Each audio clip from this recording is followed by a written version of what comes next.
तर नमस्कार मित्रांनो, आजचा ब्लॉग स्पेशल आपला पिझ्झा बर्ड्स हॉटेल आहे. तिथे आम्ही डिनरला चाललो आणि तिथला पूर्ण ब्लॉग तुम्हाला यूट्यूब चॅनलवर दाखवणार. तर हा व्हिडिओ पूर्ण लास्टपर्यंत बघा, खूपच मजा येणार आहे आज. चला तर मग जाऊया, बाय.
आतून गेलो आहे हॉटेलला आणि आता वरती जाणार. तुम्ही बघू शकता. प्रेम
तर बघा मित्रांनो, आम्ही फायनल हॉटेलच्या बाहेर उभे आहोत आणि आम्ही आता जस्ट आलो आणि लगेच आता मध्ये एंट्री टाकणार. ठीक आहे, तर तुम्हाला दाखवणार असं मध्ये कसं आहे, काय आहे, कसा नजारा आहे.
मस्त आहे.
जेवण करून आता बाहेर आलेलो आहे.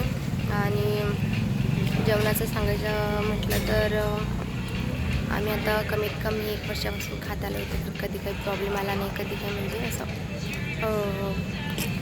त्यांच्यावर असं काही क्वेश्चन उठलाच नाही की याच्यात प्रॉब्लेम आहे त्याच्यात प्रॉब्लेम आहे. मस्त होतं सगळं ते.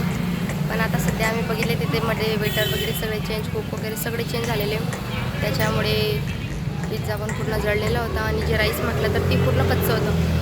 तर बस हा जो फर्स्ट टाईम आमचा एक्सपिरियन्स तो पूर्ण जळलेला वगैरे राईस म्हणजे पूर्ण पदार्थ डाऊन दिसले आम्हाला. त्याच्यामुळे आता आमचं यायचं असेल तर नक्की या. पिझ्झा बसवून हॉटेल आणि जळगाव जिल्ह्यात इथे. तर ठीक आहे, आजचा ब्लॉग कसा वाटला तुम्हाला आम्हाला कमेंटमध्ये नक्की सांगा. भेटूया पुढच्या ब्लॉगमध्ये. Bye bye. आता आम्ही जाणार घरी. Bye bye. Bye bye.